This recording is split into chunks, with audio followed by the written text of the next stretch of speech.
Biology, हम लोग biology के बारे में जानेंगे और एक सिस्टमेटिकली पूरा क्लास हम लोग करेंगे। बहुत ध्यान से सुनिएगा, जहां कोई डाउट होगा आप हमसे क्वेश्चन पूछ सकते हैं। ठीक है बेटा, चलिए शुरू करते हैं हम लोग। देखिए जो बायोलॉजी है, बायोलॉजी मीन्स होता है हिंदी में जीव विज्ञान, ये आप सभी लोग जानते होंगे, जीव विज्ञान। और जीव विज्ञान का मतलब होता है, बायोलॉजी का मतलब होता है study of living beings, study of living beings. एक ऐसा विषय जिसमें हम जीवित प्राणियों का अध्ययन करते हैं उसे हम बायोलॉजी के नाम से जानते हैं, यानी जीव विज्ञान कहते हैं। अब देखो बेटा, ये जो लिविंग बींग्स हैं इनको 3 भागों में बांटा गया है। एक प्लांट के रूप में, एक एनिमल के रूप में, और एक माइक्रो ऑर्गेनिज्म होते हैं, माइक्रो ऑर्गेनिज्म के रूप में। प्लांट मीन्स होता है पादप यानी पेड़ पौधों को कहते हैं, एनिमल मीन्स होता है जंतु, और माइक्रो ऑर्गेनिज्म मीन्स होता है सूक्ष्म विज्ञान, सूक्ष्म जीव।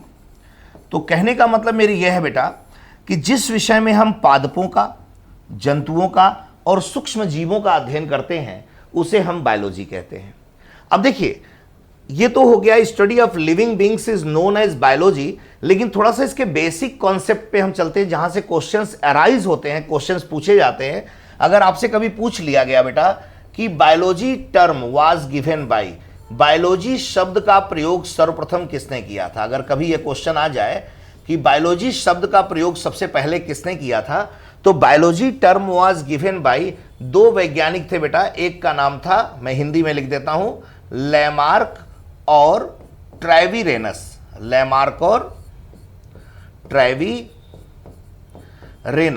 ये 2 व्यक्ति थे, 2 वैज्ञानिक थे जिन्होंने बायोलॉजी टर्म को सबसे पहले यूज किया था, बायोलॉजी शब्द का प्रयोग सबसे पहले किया था। और यदि आपसे पूछ लिया जाए कि इस जीव विज्ञान या बायोलॉजी विषय पर सबसे पहले स्टडी किसने किया था, अगर आपसे यह क्वेश्चन पूछ लिया जाए कि ये जो सब्जेक्ट है इस सब्जेक्ट को सबसे पहले अध्ययन किसने किया था, तो ये जो बायोलॉजी विषय है, इस बायोलॉजी विषय का स्टडी किया था सबसे पहले एक साइंटिस्ट थे जिनका नाम है अरस्तु, यानी एरिस्टोटल। एरिस्टोटल के नाम से इन्हें जाना जाता है, अरस्तु को। अरस्तु पहले व्यक्ति थे जिन्होंने जीव विज्ञान सब्जेक्ट पर अध्ययन किया था, और इसीलिए बेटा इस जीव विज्ञान विषय पर अध्ययन करने के कारण अरस्तु को फादर ऑफ बायोलॉजी कहा जाता है, फादर ऑफ बायोलॉजी कहा जाता है। यानी जीव विज्ञान का अगर पिता अगर पूछा जाए तो अरस्तु को कहेंगे, और यदि आपसे पूछा जाए कि जीव विज्ञान शब्द का प्रयोग किसने किया था सबसे पहले, तो लैमार्क और ट्रेविरेनस का नाम लेंगे। और यह अगर पूछा जाए कि जीव विज्ञान किसे कहते हैं, तो जीव विज्ञान उसे कहा जाता है जिसमें हम जीवित प्राणियों का अध्ययन करते हैं। और जीवित प्राणियों का मतलब होता है एक ऐसा विषय जिसमें हम प्लांट्स की स्टडी करते हैं, जिसमें हम एनिमल्स की स्टडी करते हैं, और जिसमें हम माइक्रो ऑर्गेनिज्म की स्टडी करते हैं। तो जिस विषय में हम लोग पादपों, जंतुओं और सूक्ष्म जीवों का अध्ययन करते हैं उसे हम लोग बायोलॉजी, या उसको हम लोग लिविंग बींग्स के नाम से हम लोग जानते हैं। आइए अब इसको हम जानते हैं कि जिस विषय में हम लोग प्लांट्स की स्टडी करते हैं वो बायोलॉजी का वो कौन सी ब्रांच है जिसमें हम लोग प्लांट्स की स्टडी करते हैं। तो अगर आपसे कभी क्वेश्चन पूछा गया कि प्लांट्स की स्टडी साइंस के किस ब्रांच में करते हैं, तो बेटा उसको बोला जाता है बॉटनी। बॉटनी का मतलब होता है वनस्पति विज्ञान।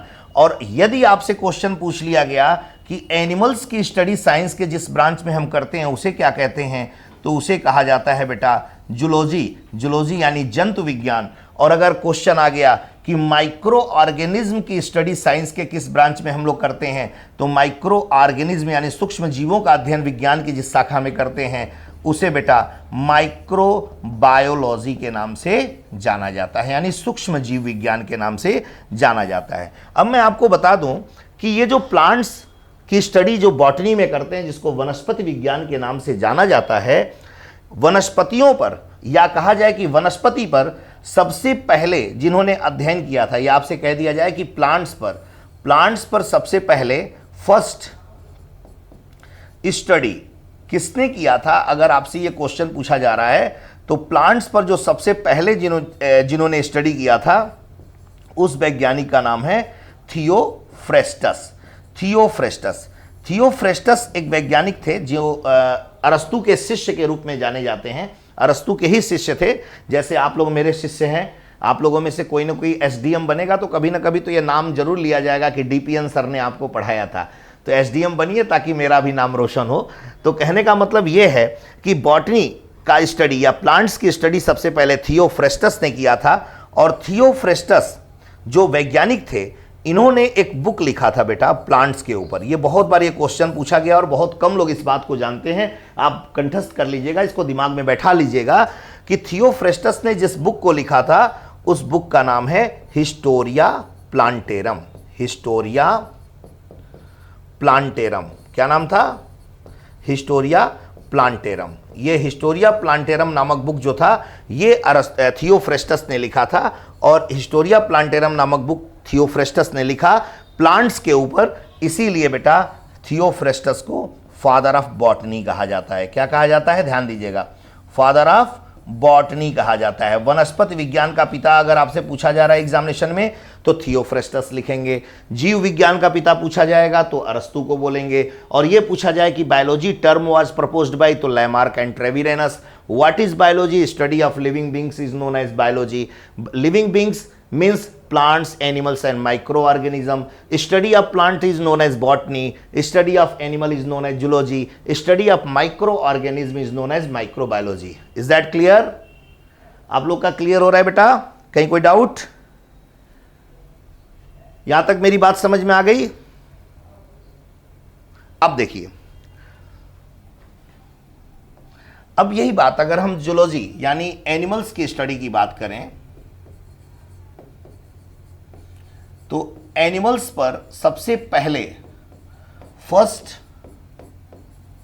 स्टडी जिन्होंने किया था उनका नाम है अरस्तु या एरिस्टोटल।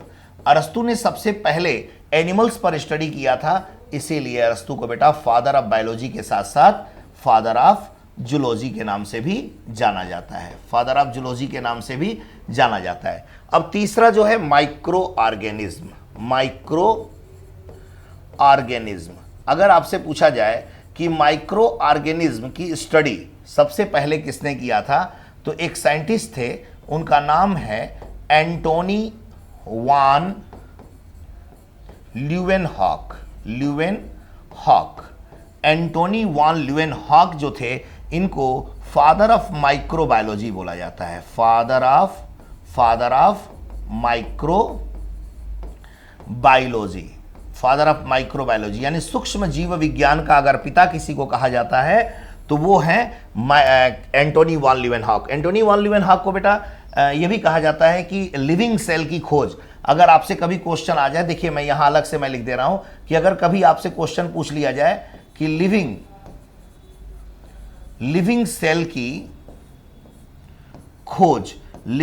की खोज सबसे पहले किसने किया था तो लिविंग सेल की खोज बेटा आपके एंटोनी वान ल्यूवेनहॉक ने किया था। और इनको इसीलिए फादर ऑफ बैक्टीरियोलॉजी भी बोला जाता है, फादर ऑफ बैक्टीरियोलॉजी के नाम से भी जाना जाता है। Thank you very much Wasi Alam ji, thank you everybody, thank you.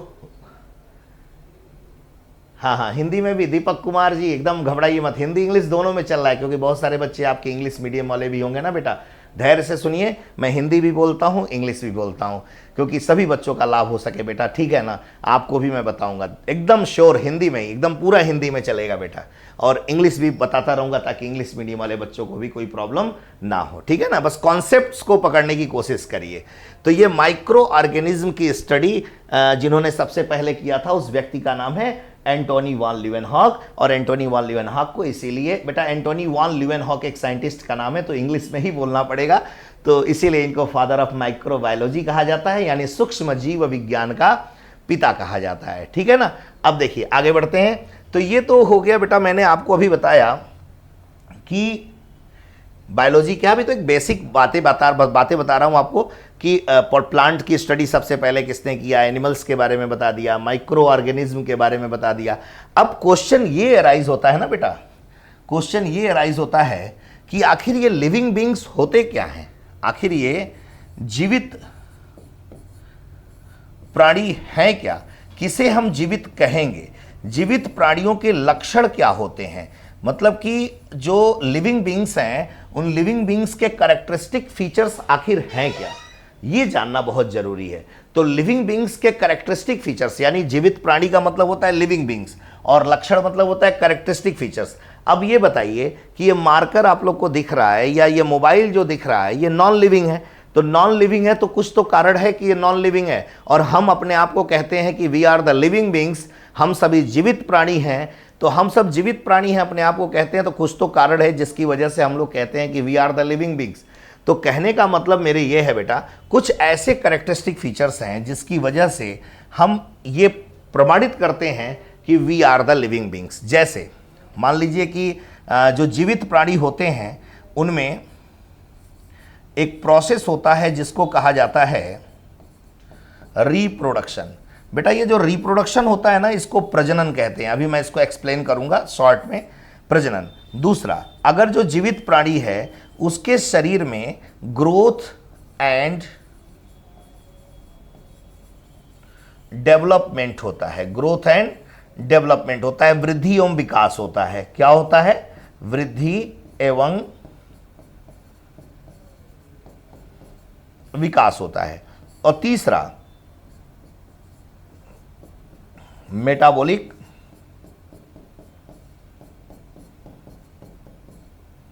Activities. Metabolic activities का मतलब होता है उपापचयी क्रियाएं, उपापचयी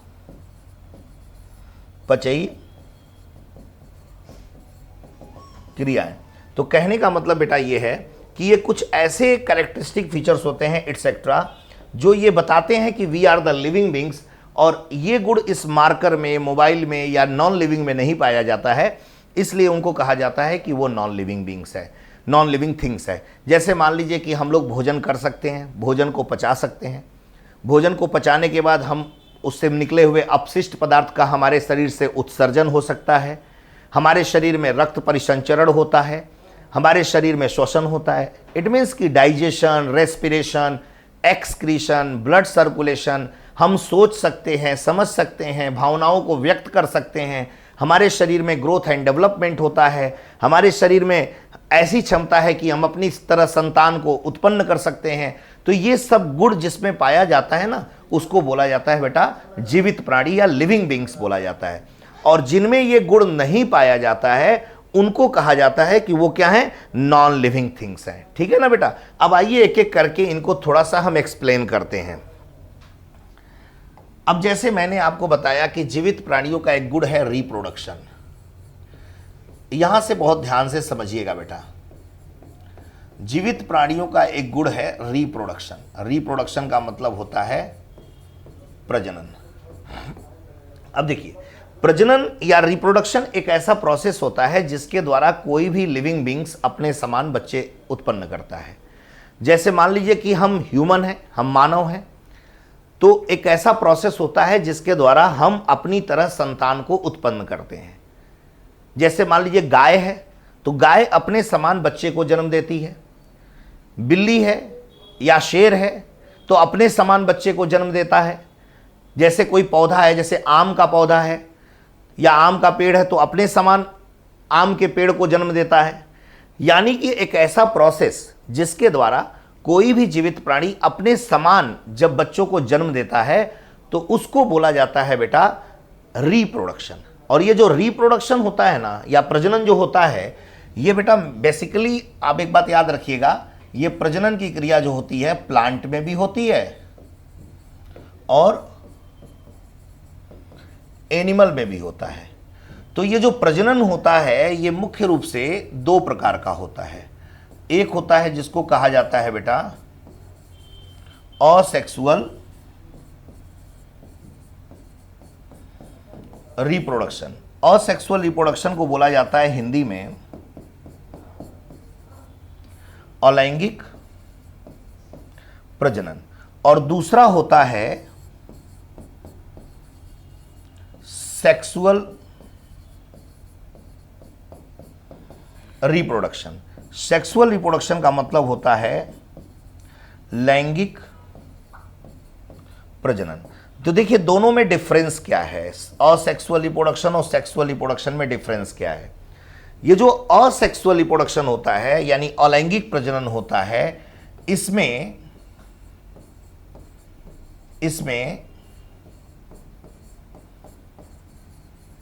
सेक्सुअल पार्ट भाग नहीं लेते हैं। तो जिस प्रोसेस में सेक्सुअल पार्ट भाग नहीं लेते हैं उसे बोला जाता है असेक्सुअल रिप्रोडक्शन। यहां जो सेक्सुअल पार्ट का मतलब यह होता है बेटा, न मेल के शरीर में पाया जाता है मेल गैमिट और फीमेल के शरीर में पाया जाता है फीमेल गैमिट। या आपको थोड़ा सा और इसको आसान कर देते हैं, मेल के शरीर में पाया जाता है शुक्राणु और फीमेल के शरीर में पाया जाता है अंडाणु। जिस प्रोसेस में इन दोनों का यूज नहीं होता है ना, उसी को बोला जाता है बेटा अलैंगिक प्रजनन या asexual reproduction. Is that clear? अब देखो बेटा, इसके बहुत सारे एग्जाम्पल हैं। जैसे एक एग्जाम्पल है जिसको बोला जाता है बडिंग, एक एग्जाम्पल है जिसको बोला जाता है बाइनरी फिजन, एक एग्जाम्पल है जिसको बोला जाता है फ्रैगमेंटेशन, एक होता है बेटा क्लोनिंग। ये जो कुछ एग्जाम्पल हैं, इसके अलावा भी बहुत सारे एग्जाम्पल हैं जिस पर हम चर्चा करेंगे। ये जो एग्जाम्पल हैं ये सभी के सभी एग्जाम्पल असेक्सुअल रिप्रोडक्शन के उदाहरण के रूप में जाने जाते हैं। तो आइए एक एक करके हम इन तीनों को समझते हैं सबको। जैसे मान लीजिए हमने कहा कि बडिंग, इसको बोला जाता है बेटा हिंदी में मुकुलन। ये मुकुलन वाली जो प्रक्रिया है ये असेक्सुअल रिप्रोडक्शन क्यों बोला जाता है, पहले तो जान लें कि ये किस में होता है। ये एग्जामिनेशन में बहुत बार पूछा गया है बेटा, ये बहुत बार एग्जामिनेशन में पूछा गया है कि किस में होता है, तो हाइड्रा में होता है। और आप लोग की जानकारी के लिए बता दूं, बेटा कि ये जो मुकुलन जो होता है, हाइड्रा जो लिखा जा रहा है, ये हाइड्रा बहुत सारे स्टूडेंट या बहुत सारे लोग जानते हैं कि हाइड्रा जो है ये एक जंतु होता है। ये प्लांट होता है। ये एक्वाटिक एनिमल है, जलीय जंतु होता है बेटा। ये जल में पाए जाने वाला जंतु है, इसको बोला जाता है हाइड्रा। इसकी संरचना कुछ ऐसी होती है, इस तरीके की संरचना होती है, ध्यान दीजिएगा। कुछ इस तरीके की संरचना होती है। जब ये मैच्योर्ड स्टेज में पहुंच जाते हैं, पानी में तैरते रहते हैं ये बेटा, इस स्ट्रक्चर को बोला जाता है बड। तो जब ये मैच्योर हो जाते हैं, तो मैच्योर हो जाने के बाद जब प्रौढ़ हो जाते हैं, तो प्रौढ़ हो जाने के बाद ये नीचे गिरते हैं जमीन पर और एक नए हाइड्रा को तैयार कर लेते हैं। तो यहां कहीं भी आपको ये नहीं दिख रहा होगा कि सेक्सुअल पार्ट भाग ले रहा है। शरीर का कोई पार्ट टूटकर एक उसी तरह की संरचना निर्मित कर ले रहा है। तो इसीलिए बेटा बोला जाता है इसको कि ये बडिंग है, मुकुलन है और ये असेक्सुअल रिप्रोडक्शन के रूप में जाना जाता है। ठीक है बेटा, ये नोटिफिकेशन कब तक उम्मीद है, ये मिस्टर आर के पांडे सर जो जोहार एडू कैंपस के जो डायरेक्टर हैं, आपको वो सूचना जरूर दे देंगे। मैं सिर्फ जनरल साइंस एंड टेक्नोलॉजी आप लोगों को पढ़ाता हूँ। साइंस से रिलेटेड जो टॉपिक मैं पढ़ा रहा हूँ मेरे प्रिय विद्यार्थियों, अगर आपको ये अच्छा लग रहा है तो ध्यान से सुनिए, पढ़िए और इसको आत्मसात करके एग्जामिनेशन में इसको सफलता के रूप में प्रदर्शित कीजिए। साइंस से रिलेटेड कोई समस्या हो तो ज़रूर पूछिएगा, जो मैं पढ़ा रहा हूँ अभी, ठीक है ना। बाकी और जो अन्य बातें हैं वो आपको मिस्टर आर के पांडे सर आपको बताएंगे, ठीक है। जो भी जानकारी होगी वो सब आर के पांडे सर बताएंगे। अमरेश जी वो सब कुछ आर के पांडे जी बताएंगे। सिर्फ मैं पढ़ाने आया हूँ और पढ़ाऊँगा। जो विद्यार्थी इंटरेस्टेड हैं और जिनको लग रहा है कि हाँ इससे कुछ मेरा लाभ हो सकता है, तो ज़रूर आप लोग जुड़ें और ज़्यादा से ज़्यादा लोगों को जोड़ने का प्रयास करें बेटा, ठीक है ना। और लगभग ये क्लास जो है रेगुलर आपकी कंटिन्यूअस क्लासेज ये सेम टाइम पर होगी। और जिनको जुड़ना होगा आप सभी लोग जुड़ जाइएगा। कल जो मैंने सिलेबस आप लोग को बोला था, उस पर एक नंबर बोला था, उस नंबर पे मैसेज कर दीजिएगा, आपको सारा इन्फॉर्मेशन वहाँ से प्राप्त हो जाएगा बेटा। ठीक है, तो ये आपको बडिंग, मुकुलन, मुकुलन के बारे में बता रहा था कि मुकुलन जो होता है ये हाइड्रा में होता है। ये एग्जाम्पल याद रखिएगा। प्रोसेस मैंने बता दिया कि क्यों ये असेक्सुअल रिप्रोडक्शन है। दूसरा मैंने आपको बताया है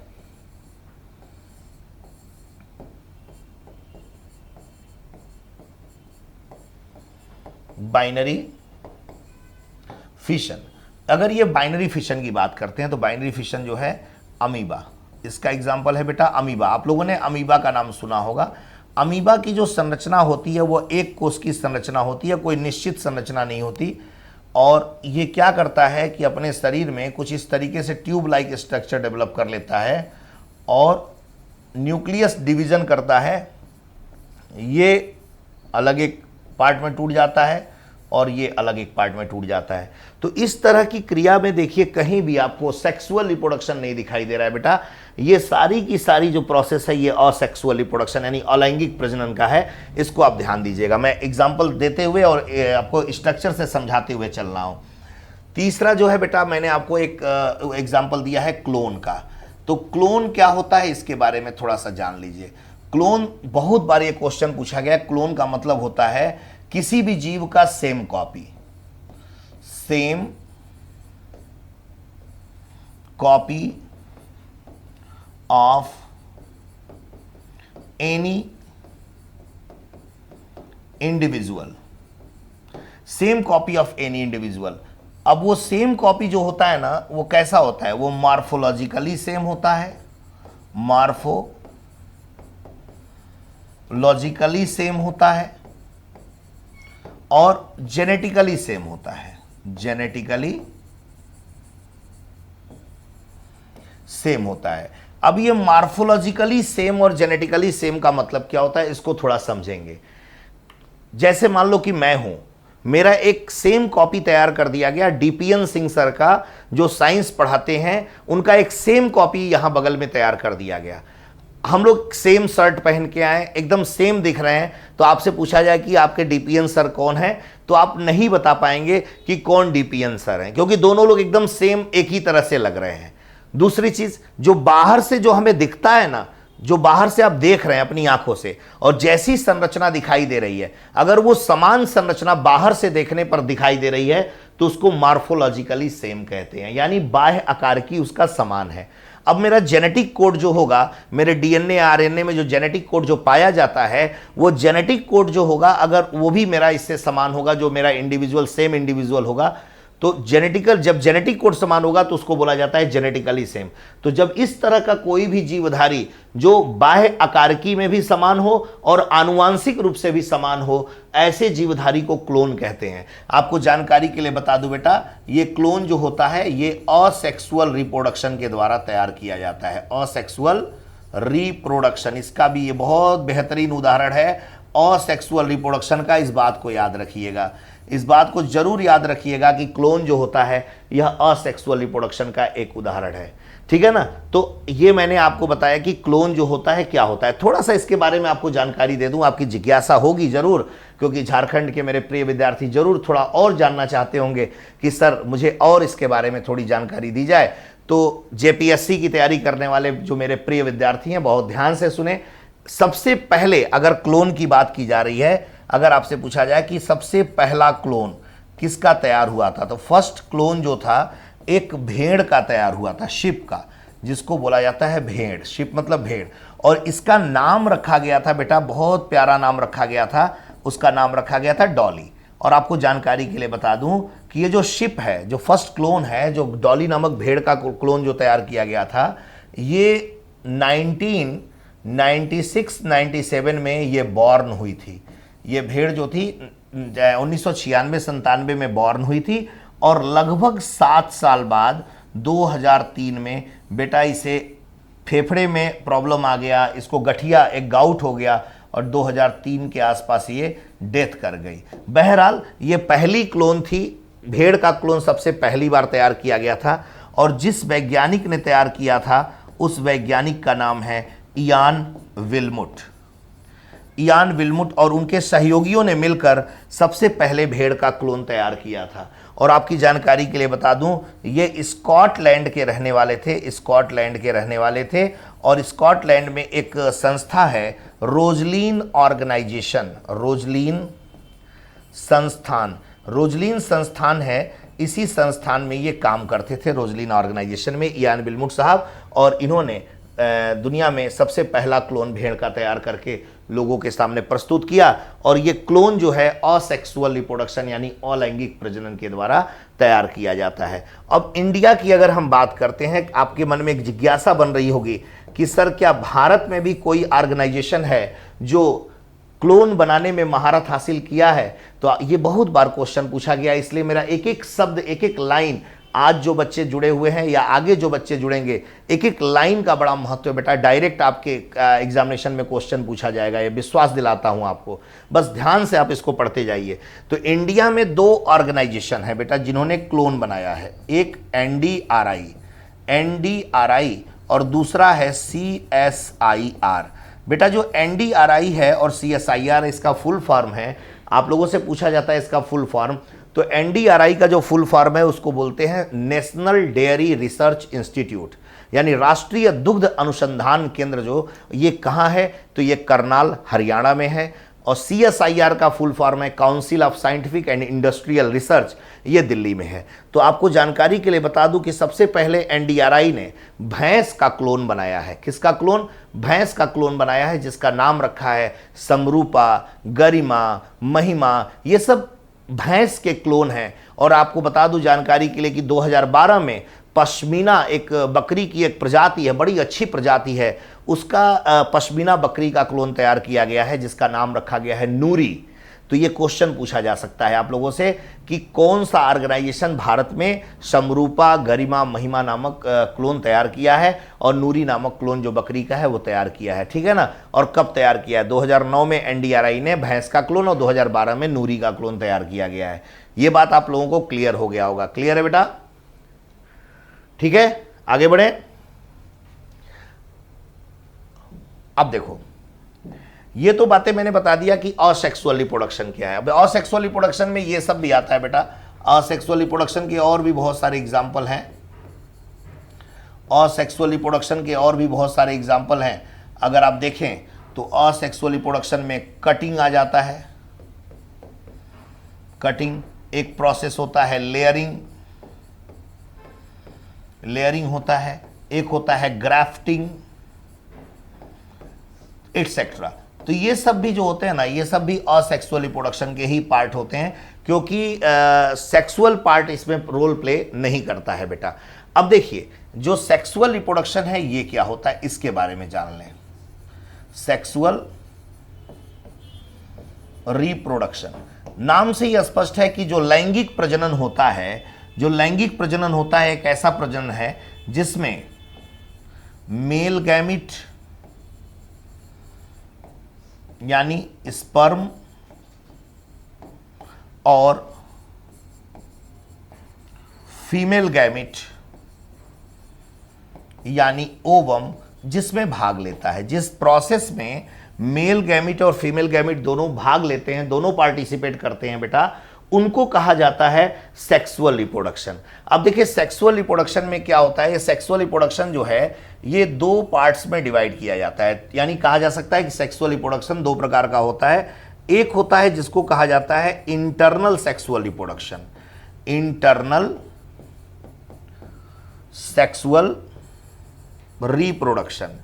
इंटरनल सेक्सुअल रिप्रोडक्शन जो होता है इसको आंतरिक लैंगिक प्रजनन के नाम से जाना जाता है। और दूसरा होता है जिसे एक्सटर्नल सेक्सुअल रिप्रोडक्शन के नाम से जाना जाता है, एक्सटर्नल सेक्सुअल रिप्रोडक्शन के नाम से जाना जाता है। एक्सटर्नल सेक्सुअल रिप्रोडक्शन ये होता है और इंटरनल सेक्सुअल रिप्रोडक्शन ये होता है। Sexual reproduction are divided in two parts, internal और एक्सटर्नल। अब देखिए, आप लोग को जानकारी के लिए बता दूं कि जैसा कि जनरल साइंस की क्लास चल रही है, जोहार एडू कैंपस से झारखंड PCS की जो तैयारी करने वाले विद्यार्थी हैं उनकी प्रारंभिक परीक्षा की जो जो सिलेबस है, उस सिलेबस के अकॉर्डिंग मैं आप लोगों की जनरल साइंस की क्लासेस ले रहा हूं।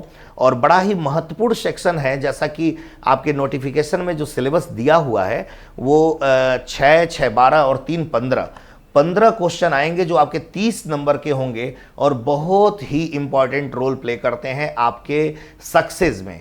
और मेरी क्लास अगर आप करते हैं तो देखिए, मैं आपको सच्चाई से बता दूं कि 100% तो नहीं कहूँगा, लेकिन 99% क्वेश्चन आपके एग्जामिनेशन में डायरेक्ट आने की संभावना है। देखिए, जब मैं पढ़ाऊँगा तो जो क्वेश्चन अगर मेरे क्लास नोट्स में नहीं भी मिलेंगे तो वह उससे कहीं ना कहीं रिलेटेड होंगे, वो होंगे तो आपके पढ़ने से आपके अंदर जिज्ञासा जागृत होगी और आप अपने मस्तिष्क का विकास ज़्यादा करेंगे, तो थोड़ा और जिज्ञासा बढ़ेगी, तो कोशिश करेंगे कि थोड़ा इसके बारे में और ज़्यादा पढ़ लिया जाए। तो बेटा बहुत ईमानदारी से मेरी क्लासेस को कीजिएगा। मैं सिर्फ पढ़ाना जानता हूँ और पूरी ईमानदारी से क्लासेस को लूँगा और आप खुद फील करेंगे कि हाँ, मैंने साइंस पढ़ा है। आज के पहले जहाँ भी आपने साइंस पढ़ा हो और आज जब आप साइंस पढ़ेंगे तो आपको खुद फील होगा कि हाँ, साइंस क्या होता है। आपको खुद पता चलेगा कि हाँ, साइंस को कितना आसान तरीके से परोसा जा सकता है। तो धन्यवाद दीजिए अपने डायरेक्टर साहब को, जो जोहार एडू कैंपस के RK पांडे साहब हैं। उनको धन्यवाद दीजिए कि वो बहुत मतलब उन्होंने मुझसे कहा कि सर जल्दी आइए। काफ़ी बिजी शेड्यूल रहता है मेरा, बड़ा व्यस्ततम समय रहता है, लेकिन उन्हीं व्यस्ततम समय में निकाल कर मैं आप लोगों की क्लासेस लेने आया हुआ हूं। तो आप लोग ज़्यादा से ज़्यादा संख्या में जुड़ें ताकि एक बेहतर से बेहतर जानकारी आप लोगों तक पहुंचा सकूं और झारखंड के अपने प्रिय विद्यार्थियों को अपना ये जो भी मेरे पास नॉलेज है, ईश्वर ने जो भी दिया है, वो आप तक पहुंचा सकूं और आपके सफलता के मार्ग में थोड़ा सा एक अंश मैं भी अदा कर सकूं। ठीक है ना।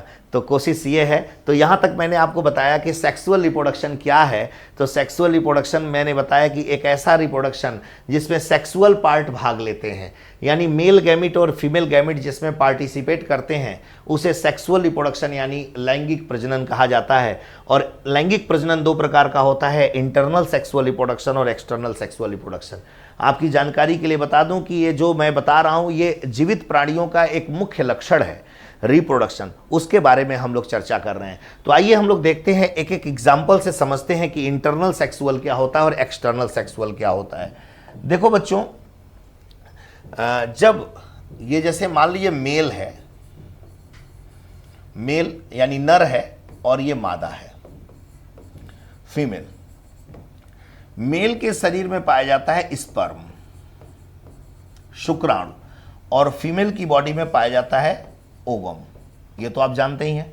जब ये प्रोसेस, जैसे मान लीजिए मैं एक स्ट्रक्चर बना रहा हूं,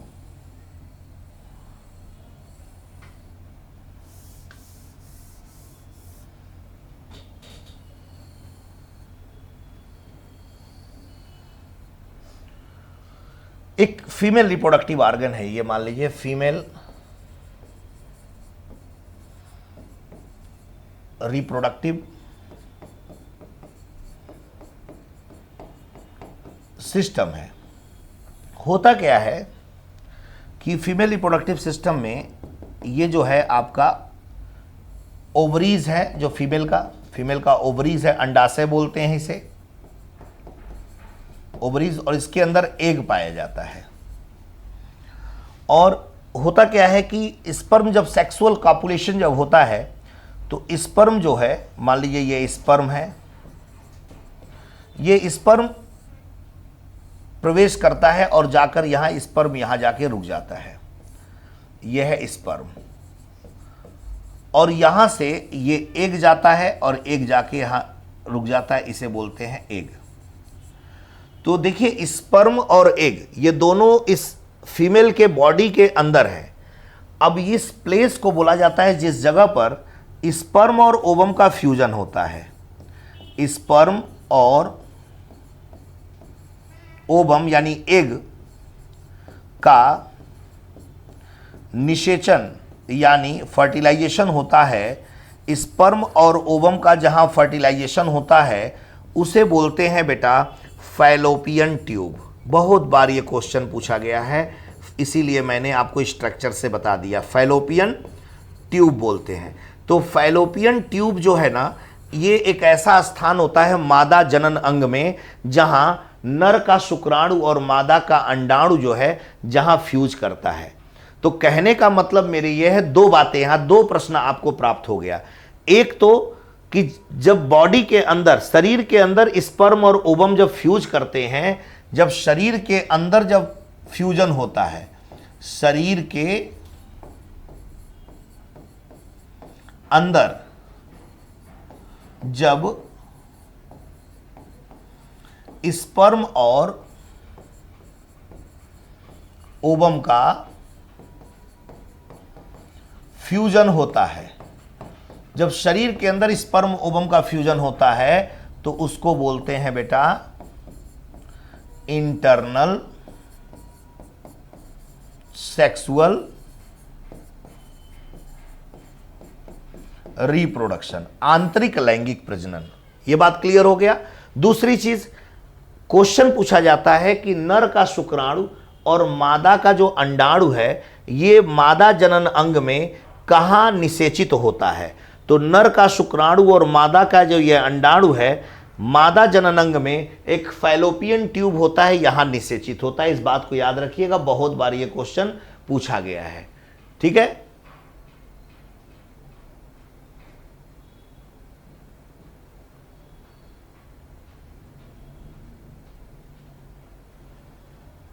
ठीक है ना। आगे बढ़ते हैं। अब देखिए, जो एक्सटर्नल सेक्सुअल रिप्रोडक्शन है, एक्सटर्नल सेक्सुअल रिप्रोडक्शन है, नाम से ही स्पष्ट हो जा रहा है कि शुक्राणु यानी स्पर्म और अंडाणु यानी ओवम शरीर के बाहर निषेचित होते हैं। शुक्राणु और अंडाणु जो हैं, स्पर्म और ओवम जो हैं, ये शरीर के बाहर निषेचित होते हैं। उसी को बोला जाता है बेटा एक्सटर्नल सेक्सुअल रिप्रोडक्शन।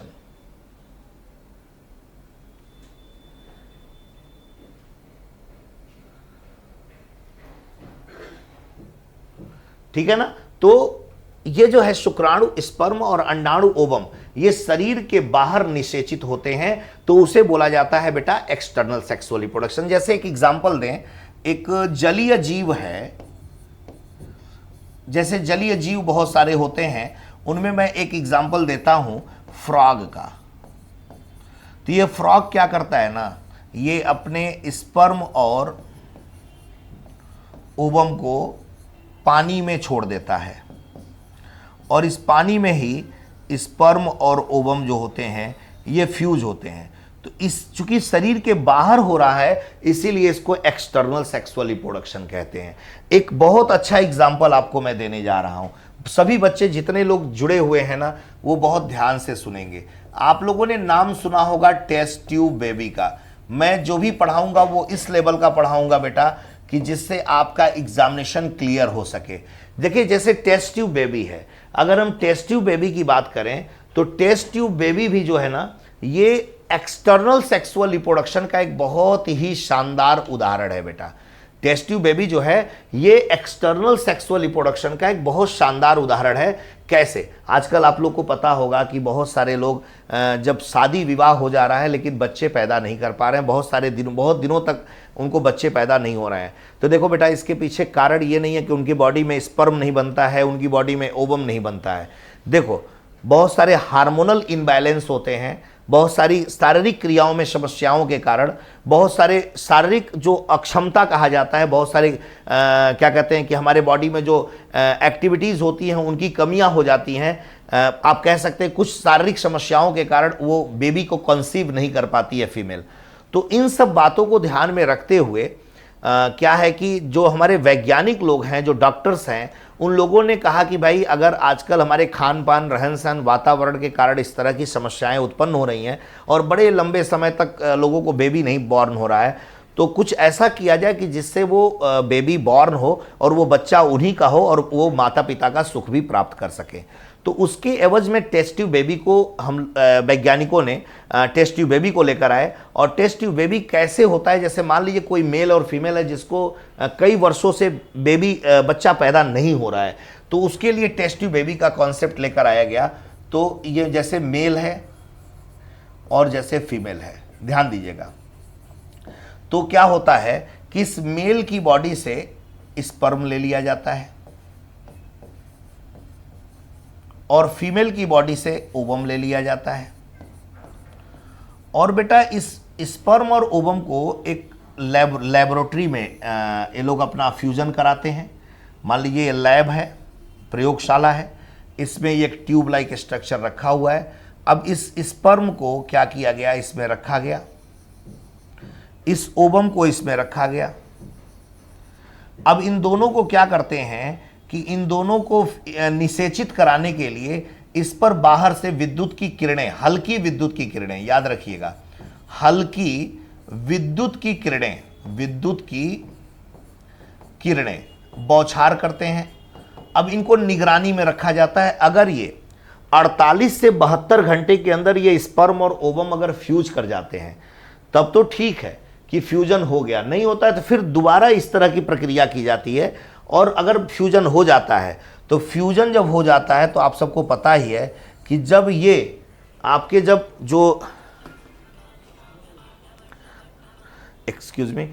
जब आपका ये हो जाता है तो आपको मालूम ही है कि फ्यूजन के बाद ये क्या बनाते हैं, ये जाइगोट बनाते हैं। बेटा क्या बनाते हैं, जाइगोट। तो ये मैं जो बताना चाह रहा हूं उसको ध्यान से समझिएगा। ये स्पर्म और ओवम का फ्यूजन शरीर के अंदर नहीं हो रहा है मेरे बच्चे, ये स्पर्म और ओवम का फ्यूजन शरीर के बाहर हो रहा है ना, एक लेबोरेटरी में हो रहा है, एक लैब में हो रहा है। इसीलिए बेटा इस तरह के रिप्रोडक्शन को एक्सटर्नल सेक्सुअल रिप्रोडक्शन कहते हैं। एक्सटर्नल सेक्सुअल रिप्रोडक्शन कहते हैं, एक्सटर्नल सेक्सुअल रिप्रोडक्शन कहते हैं। ठीक है ना, ये शरीर के अंदर नहीं हो रहा है, शरीर के बाहर हो रहा है, लेबोरेटरी में हो रहा है। और बहुत ही बेहतरीन जानकारी आपको देने जा रहा हूं। जब ये लेबोरेटरी के अंदर होता है स्पर्म ओवम का फ्यूजन, तो उसको बोला जाता है in vitro fertilization. In vitro fertilization इनको बोला जाता है। जब लेबोरेटरी में स्पर्म ओवम का जब फ्यूजन होता है तो उसको कहा जाता है इन विट्रो फर्टिलाइजेशन। लेबोरेटरी के अंदर जब होता है तो इन विट्रो फर्टिलाइजेशन और रिप्रोडक्शन एक्सटर्नल होता है। अब देखिए ये जो जाइगोट बन गया, ये चाहे तो ये फीमेल की बॉडी के अंदर भी इसको कंसीव कराया जा सकता है। लेकिन अगर ये फीमेल किसी कारणवश अगर नहीं चाहती है कि हम अपने शरीर से बच्चा पैदा करें, तो इसके लिए क्या करते हैं कि किसी अन्य महिला के गर्भाशय में जाइगोट को डाल देते हैं। तो एक चीज और जानकारी आपको यहां से मिल गई, जब हम अगर मान लीजिए उस सेम मदर को अगर नहीं डालते हैं, अगर ये नहीं चाहती कि हमारे बॉडी से बेबी पैदा हो, तो किसी अन्य महिला के गर्भ में इसको डालते हैं। तो जो अन्य महिला है ना, जो तीसरी महिला ली जाती है, इसको बोला जाता है बेटा सेरोगेट मदर। ये भी क्वेश्चन पूछा जाता है, सेरोगेट मां कहा जाता है, सेरोगेट मदर कहा जाता है। और इससे पैदा होने वाला जो बेबी है, जो जिस तरीके से एक सामान्य बेबी 9 महीने में पैदा होता है ना, उसी तरीके से इससे भी एक बेबी पैदा होता है जिसे कहा जाता है बेटा टेस्ट ट्यूब बेबी। इसी को बेटा टेस्ट ट्यूब बेबी कहते हैं। और आज जो भी बच्चे हमारे जुड़े होंगे, आज आप लोगों का ये कॉन्सेप्ट क्लियर हो गया होगा कि टेस्ट ट्यूब बेबी किसे कहते हैं। टेस्ट ट्यूब बेबी किसी ट्यूब में नहीं पैदा होता है बेटा, टेस्ट ट्यूब बेबी इसको निषेचन कराया जाता है लेबोरेटरी में, स्पर्म ओवम का जाइगोट बनता है और वो किसी माँ के शरीर के, माँ के गर्भ में ही हम उसको इंसर्ट करते हैं, डालते हैं। और जिस तरीके से हम आप अपने माँ के गर्भ में 9 महीने पले बढ़े हैं, उसी तरीके से ये जाइगोट भी माँ के गर्भ में 9 महीने पलता बढ़ता है और एक बच्चे को जन्म देता है जिसे टेस्ट ट्यूब बेबी कहा जाता है। तो देखिए टेस्ट ट्यूब बेबी को एक्सटर्नल क्यों कहते हैं, ये बताने के लिए मैंने पूरा प्रोसेस बताया। ये बायोटेक्नोलॉजी में भी आपको पढ़ाया जाता है। तो आपको बात समझ में आ गई होगी कि स्पर्म ओवम जो है शरीर के बाहर फ्यूज कर रहे हैं, इसलिए इसको हम लोग एक्सटर्नल सेक्सुअल रिप्रोडक्शन कहते हैं। लगे हाथ एक और जानकारी आपको दे दूं, अगर आपसे कभी पूछ ले कि विश्व में सबसे पहला, वर्ल्ड में फर्स्ट टेस्ट ट्यूब बेबी कौन था, टेस्ट ट्यूब बेबी, वर्ल्ड में फर्स्ट टेस्ट ट्यूब बेबी अगर आपसे पूछा जाए तो लुइस नाम है उस महिला का, लुइस जन्म ली थी। और अगर इंडिया की बात की जाए ना, तो इंडिया में याद रखिएगा, इंडिया में एक इंदिरा नाम है, इनको दुर्गा के नाम से भी जाना जाता है। आप लोग के शहर में भी, आप लोग जहाँ के रहने वाले होंगे, आप लोग के शहर में भी जो जिला है वहाँ इंदिरा IVF के नाम से बहुत सारे सेंटर ओपन किए गए हैं जहाँ टेस्ट ट्यूब बेबी का निर्माण किया जाता है। ठीक है, तो एक बार ये संरचना आप लोग देख लें। 1 सेकेंड, 1 मिनट में मैं आ रहा हूँ, 1 सेकेंड में, जल्दी से देख लें, बस 1 मिनट में आ रहा हूँ वॉशरूम से।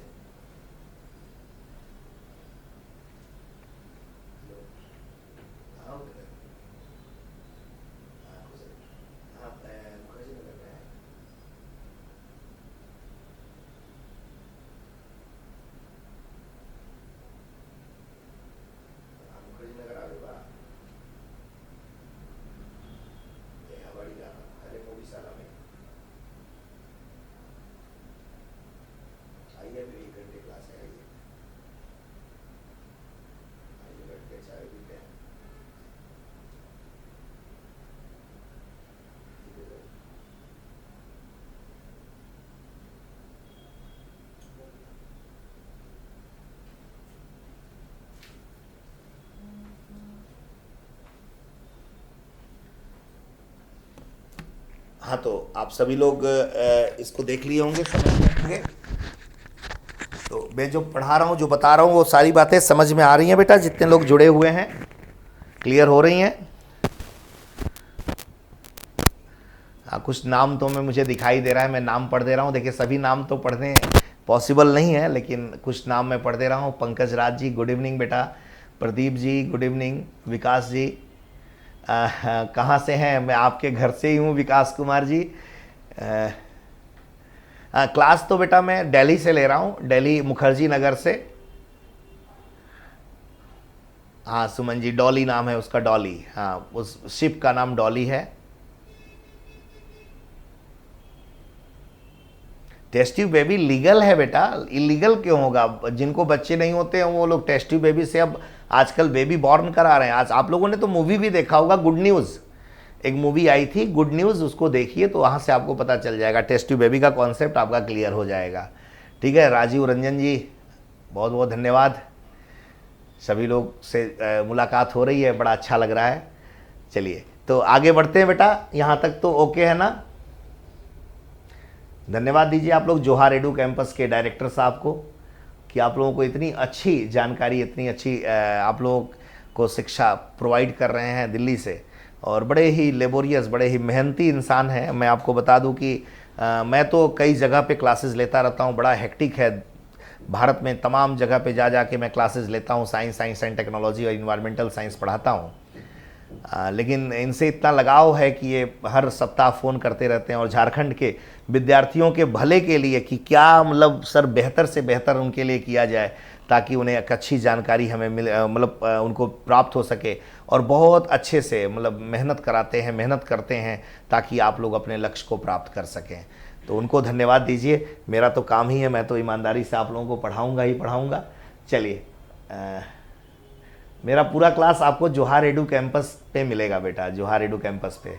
इसको आप लोग एक बार पता कर लीजिएगा तो वहाँ मेरी क्लास आपको मिल जाएगी बेटा। ठीक है, तो इसके आगे अब हम लोग बढ़ते हैं। देखिए, ये तो हो गया आपका एक्सटर्नल सेक्सुअल रिप्रोडक्शन, यहाँ तक आपको बातें क्लियर हो गई होंगी। अब देखिए बेटा, मैंने बताया था कि growth and development, growth and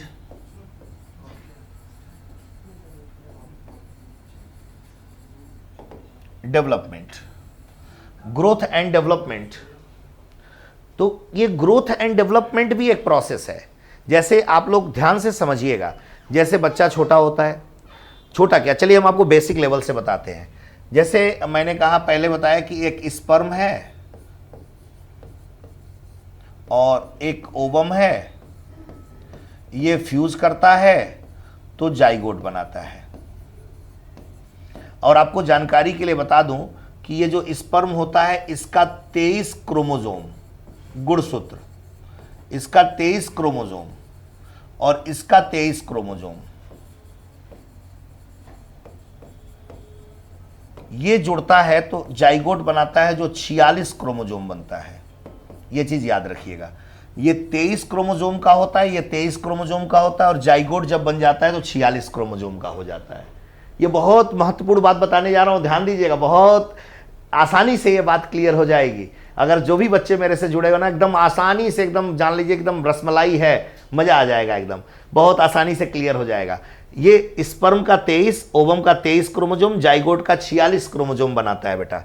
अब ये जो 46 क्रोमोसोम जो है ये जाइगोट का, ये जाइगोट जो है ये बेटा, इस जाइगोट में कोशिका विभाजन शुरू होता है। देखिए वृद्धि एवं विकास कहां से शुरू हो रहा है, कोशिका विभाजन। अब इसकी कोशिकाएं जो हैं ये विभाजित होनी शुरू होती हैं। तो जब ये विभाजित होती हैं तो ये एक संरचना का निर्माण करती हैं जिसको बोला जाता है एम्ब्रियो। एम्ब्रियो यानी भ्रूण। तो ये जो एम्ब्रियो है इस जाइगोट से बड़ी संरचना होती है। बल ध्यान देना बेटा, ये जो जाइगोट है, जाइगोट से बड़ी संरचना एम्ब्रियो है। तो जाइगोट से बड़ी संरचना एम्ब्रियो बन रही है, तो किसके द्वारा बन रहा है, ये कोशिका विभाजन के द्वारा बन रहा है। अब फिर यही एम्ब्रियो बेटा है ना, ये एम्ब्रियो एक बेबी का रूप पूरा ग्रहण कर लेता है और माँ के गर्भ से मतलब पैदा होता है। और ये फिर ये बेबी जो होता है ये एडल्ट होता है, जवान होता है, और जवान होने के बाद फिर ओल्ड एज में जाता है, और फिर एक समय बाद ये डेथ कर जाता है। मैंने जो बताने का प्रयास मैं कर रहा हूं बेटा, एकदम 100% इसको ध्यान से सुनिएगा आप लोग, ठीक है ना। तो ये जो जाइगोट से लेकर, आप देखिए जाइगोट से लेकर ओल्ड एज तक, आपको यहां से लेकर यहां तक आपको ग्रोथ एंड डेवलपमेंट दिखाई दे रहा होगा। तो याद रखिएगा, यहां मैं एक लाइन लिख रहा हूं, इसको याद रखिएगा। सेल डिवीजन, ये जो सेल डिवीजन होता है, cell division is the responsible for growth and development. अगर आपसे कभी भी कोई क्वेश्चन पूछे कि सर किसी भी जीवित प्राणी के शरीर का वृद्धि एवं विकास किसकी वजह से होता है, तो किसी भी प्राणी के शरीर का वृद्धि एवं विकास कोशिका विभाजन के द्वारा होता है।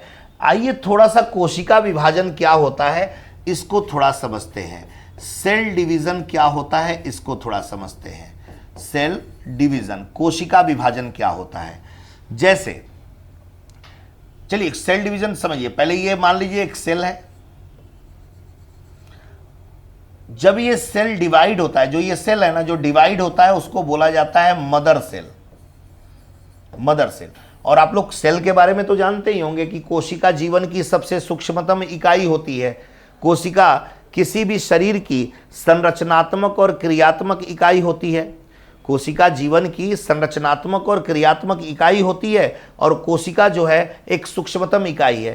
तो एक कोशिका ही आपके शरीर का निर्माण करती है, इसीलिए उसको स्मॉलेस्ट यूनिट ऑफ लाइफ बोलते हैं। और सेल के बारे में कहा जाता है कि cell are two types. Cell are two types, prokaryotic cell and eukaryotic cell. Prokaryotic cell means होता है primitive cells, and eukaryotic cell means होता है modern cell. Is that clear? Primitive cells में क्यों कह रहा हूं प्रोकैरियोटिक सेल को? प्रोकैरियोटिक सेल को प्रिमिटिव सेल इसलिए कह रहा हूं क्योंकि वह वेल डेवलप्ड सेल नहीं होता है। वेल डेवलप्ड सेल नहीं होता है, इसका मतलब क्या है? इसका मतलब यह होता है कि उस बॉडी के अंदर यानी उस सेल के अंदर ना ही न्यूक्लियस प्रेजेंट है, ना ही माइटोकॉन्ड्रिया है, ना ही एंडोप्लाज्मिक रेटिकुलम है, ना ही गोल्गी बॉडीज। मतलब जो सेल ऑर्गेनिल्स होते हैं ना, वो maximum cell organelles are absent in prokaryotic cell. That's why prokaryotic cell are the primitive sales.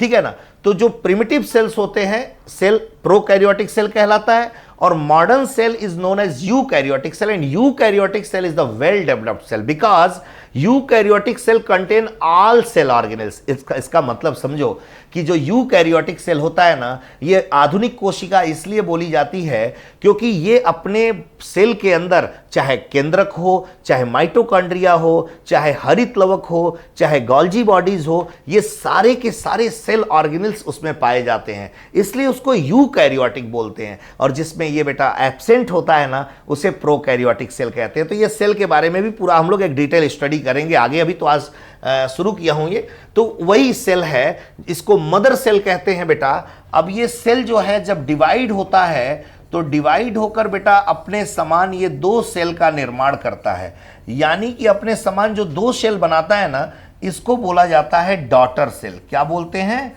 Daughter cell बोलते हैं, डॉटर सेल कहा जाता है। अब यहां थोड़ा ध्यान देना, ये मदर सेल है तो ये डॉटर सेल है। और आपसे पूछा जाए कि ये डॉटर सेल का निर्माण किससे हुआ है, तो प्री एग्जिस्टिंग सेल से हुआ है, यानी जो इसके पहले जो सेल है उससे डॉटर सेल का निर्माण हुआ है। फिर कुछ समय बाद क्या होगा कि ये मदर सेल हो जाएंगी और ये डॉटर सेल हो जाएंगी, ये डॉटर सेल हो जाएगा। यानी 1 से 2 सेल बनता है, 2 से 4 बनता है, 4 से 8 बनता है, 8 से 16 बनता है, 16 से 32, 64, इस तरीके से सेल का डिवीजन होता जाता है। और जैसे जैसे सेल का डिवीजन होता जाएगा, बच्चा छोटा है, छोटे से बड़ा होता चला जाएगा, एक एडल्ट स्टेज में पहुंच जाएगा। और जब तक एक कोई मानव जब तक इस पृथ्वी पर जीवित रहता है, तब तक उसके शरीर में कोशिका विभाजन होता रहता है। अब मैं आपको यह बताने जा रहा हूं कोशिका विभाजन क्या है। तो आपको यह पता चल गया कि मदर सेल से डॉटर सेल बनने के प्रोसेस को क्या कहते हैं? कोशिका विभाजन कहते हैं, सेल डिवीजन कहते हैं। अब ये जो सेल डिवीजन होता है ना बेटा, बहुत कम लोग इस बात को जानते हैं।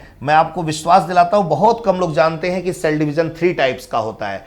लोग 2 टाइप पढ़ाकर निकल जाते हैं। 3 टाइप्स का सेल डिवीजन होता है बेटा, बहुत ध्यान से सुनिएगा। पहला जो होता है इसको बोलते हैं अमाइटोसिस। अमाइटोसिस, इसको हिंदी में कहते हैं असूत्री विभाजन। असूत्री विभाजन कहा जाता है। और दूसरा जो सेल डिवीजन होता है उसको कहा जाता है माइटोसिस। उसको कहते हैं माइटोसिस, यानी समसूत्री विभाजन। समसूत्री विभाजन कहते हैं। और तीसरा जो सेल होता है उसको बोला जाता है मियोसिस। मियोसिस, इसको कहते हैं अर्धसूत्री विभाजन। अब यहां ध्यान दीजिएगा, जो मैंने अभी आपको थोड़ी देर पहले बताया है, पहले 3 प्रकार के होते हैं, अमाइटोसिस, माइटोसिस और मियोसिस। इन तीनों को थोड़ा समझने का प्रयास करिएगा। मैंने अभी बताया कि अमाइटोसिस, माइटोसिस और meiosis cell are 2 types.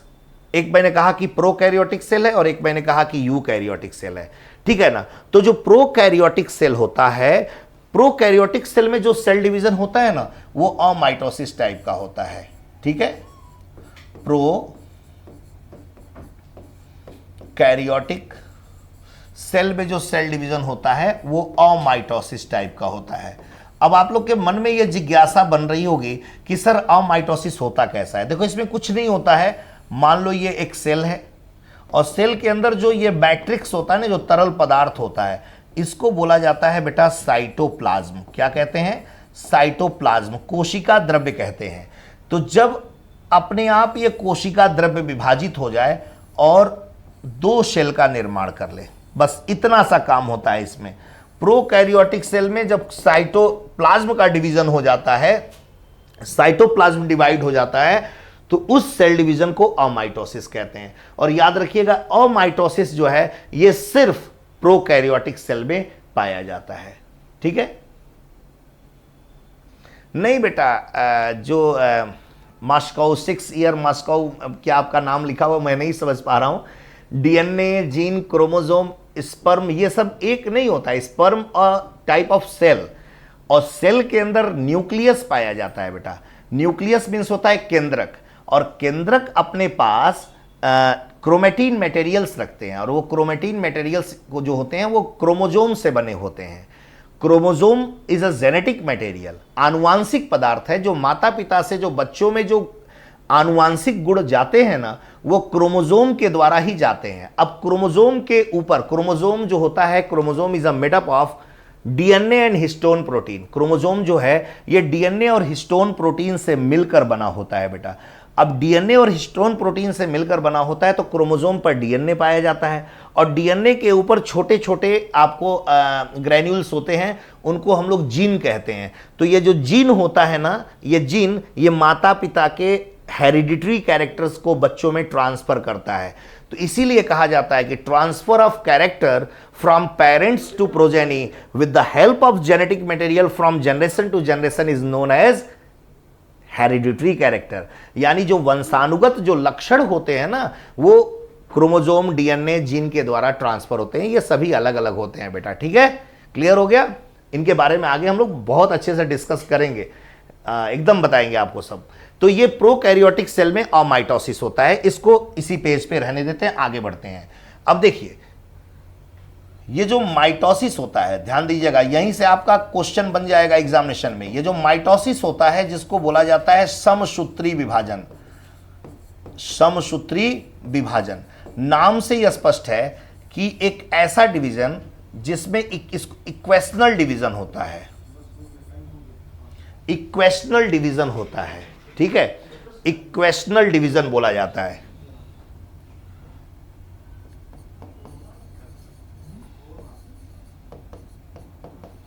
Equational division, इसका मतलब क्या होता है समझिए। जैसे मान लीजिए ये आपका सेल है जिसमें 46 क्रोमोसोम पाए जाते हैं, और ये 46 क्रोमोसोम वाला सेल जो है, अगर ये 46 और 46 अगर ये सेम नंबर ऑफ क्रोमोसोम्स वाले सेल का फॉर्मेशन करता है ना, तो उसे बोला जाता है समसूत्री विभाजन। और इस बात को याद रखिएगा बेटा, ये माइटोसिस जो होता है ये प्रोकैरियोटिक सेल में नहीं होता है।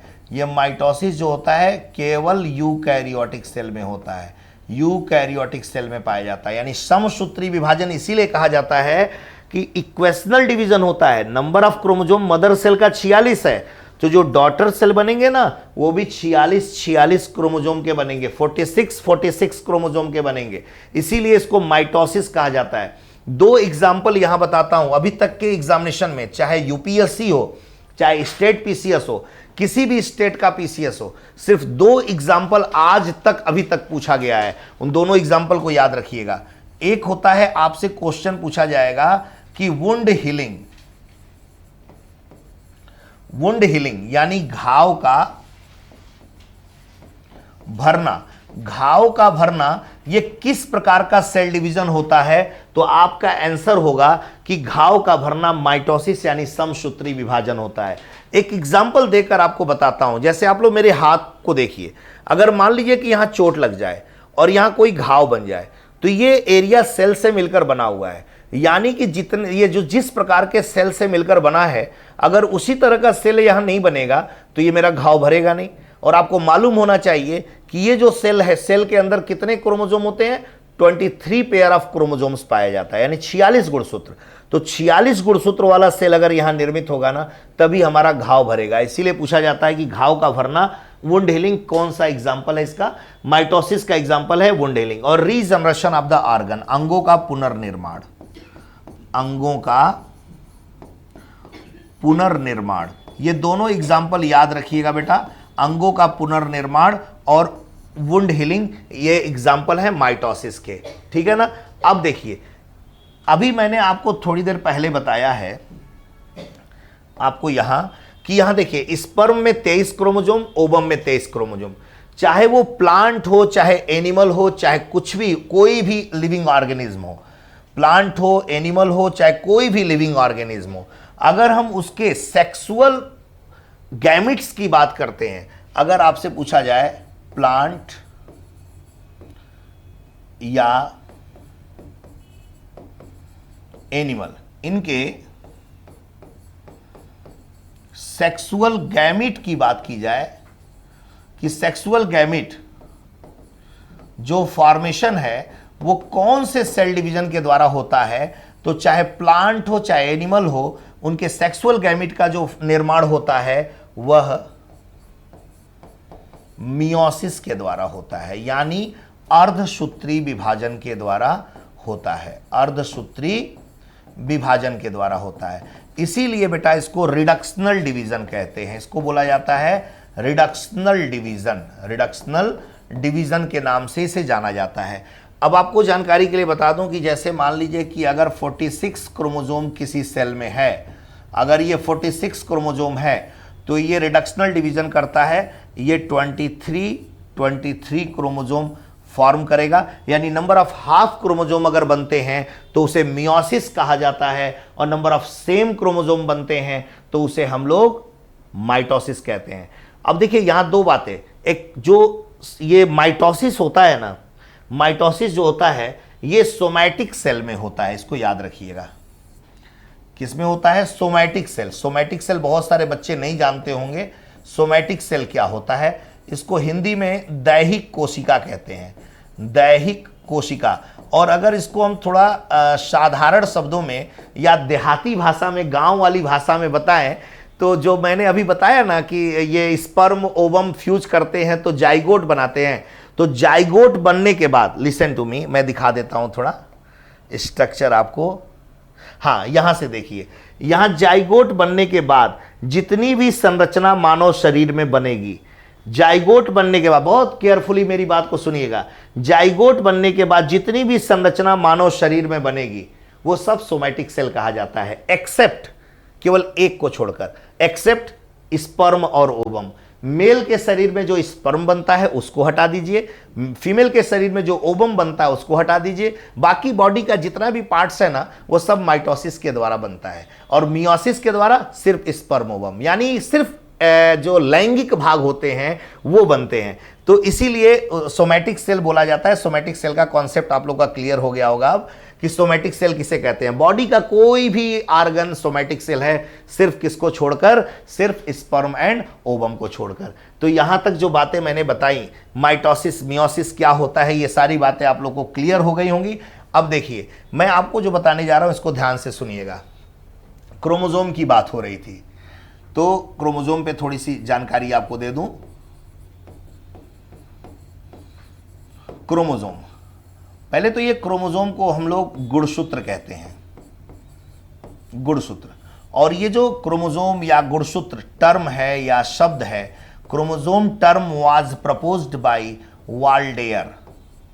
हिंदी में लिख देता हूं, ध्यान से सुनिएगा। वाल्डेयर, वाल्डेयर ने सबसे पहले क्रोमोसोम शब्द का प्रयोग किया था। And chromosome is made up of DNA and histone protein. DNA और हिस्टोन प्रोटीन से मिलकर बनी हुई संरचना होती है जिसे हम लोग क्रोमोसोम कहते हैं। अब आगे और भी डिटेल में हम लोग इसको पढ़ेंगे, डीएनए क्या है, आरएनए क्या है, प्रोटीन क्या होता है, सब पूरा डिटेल में बताऊंगा। अभी बस सिर्फ क्रोमोसोम के बारे में बता रहा हूं। और किसी भी ह्यूमन सेल में, मानव शरीर में, ह्यूमन सेल में अगर हम बात करें तो किसी भी ह्यूमन सेल में 23 पेयर ऑफ क्रोमोसोम पाया जाता है। 23 pair of chromosome, it means 46। Total कितना हो गया? 46। अब इसमें जो 22 पेयर ऑफ क्रोमोसोम होता है, 22 पेयर ऑफ क्रोमोसोम, ध्यान दीजिएगा, 22 pair of chromosome mail and female का, ये 22 पेयर ऑफ क्रोमोसोम मेल और फीमेल का जो होता है ये सेम होता है, इसीलिए इसको बोला जाता है ऑटोसोम। ये बहुत बार क्वेश्चन पूछा गया है एग्जामिनेशन में कि 22 पेयर ऑफ क्रोमोसोम को क्या कहा जाता है। हिंदी में समजात गुणसूत्र कहते हैं, समजात गुणसूत्र के नाम से जाना जाता है। और जो ये मेल और फीमेल में जो सेम क्रोमोसोम होते हैं उसे ऑटोसोम्स के नाम से जानते हैं। सेम क्रोमोसोम्स, उसको समजात गुणसूत्र कहा जाता है, ठीक है ना। और यही याद रखिएगा 23rd पेयर, जो 23rd लिखा गया, याद रखिएगा 23rd पेयर ऑफ क्रोमोसोम जो होता है, 23rd pair of chromosome male और फीमेल का डिफरेंट होता है। मेल एंड फीमेल का डिफरेंट होता है, डिफरेंट होता है। इसीलिए इसको बेटा हेट्रोजोम्स या सेक्स क्रोमोसोम्स कहते हैं। इसीलिए इसको क्या कहते हैं, यहां मैं लिख देता हूं, यहां ध्यान दीजिएगा, ये एरो बना दिया। तो मेल का जो होगा XY होता है और फीमेल का XX होता है। तो ये 23rd pair of chromosome different हो गया, इसीलिए इसको बोला जाता है सेक्स डिटर्मिनेशन। Sex determination. अगर आपसे पूछा जाए कि लिंग निर्धारण कि आने वाला बच्चा मेल होगा या फीमेल होगा, उसी को बोला जाता है सेक्स डिटर्मिनेशन, यानी सेक्स क्रोमोसोम के नाम से जाना जाता है। तो ये सारी बातें आज मैंने आप लोगों को बताई। एक स्वर में आप सभी लोगों का मैं रिप्लाई जानना चाहता हूं कि आज मैं अभी अपनी क्लास यहीं तक रखूंगा, फिर आगे और भी जैसे आगे क्लास बढ़ेगा और जैसे ही आप लोग क्लास को ज्वाइन करते हैं, फिर आगे हम लोग और भी बेहतर से बेहतर जानकारी प्राप्त करेंगे। आप सभी लोग जरा मुझे एक बार बताएं कि क्लास कैसी लगी, आप लोगों को क्लास समझ में आया, मज़ा आया, ताकि और उत्साह के साथ फिर मैं कल सेम टाइम आप लोगों की क्लासेस शुरू कर सकूं। एक बार जरा बताइए आप लोग कि क्लास कैसी लगी।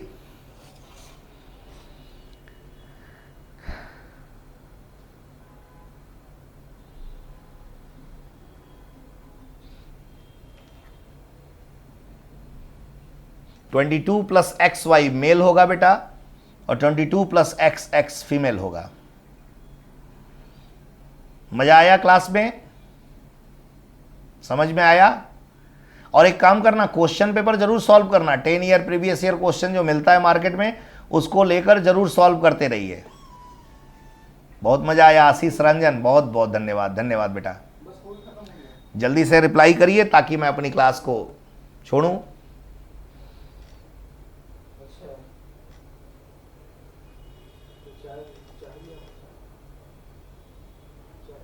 Thank you, thank you exam followers 6 year मास को, थैंक यू।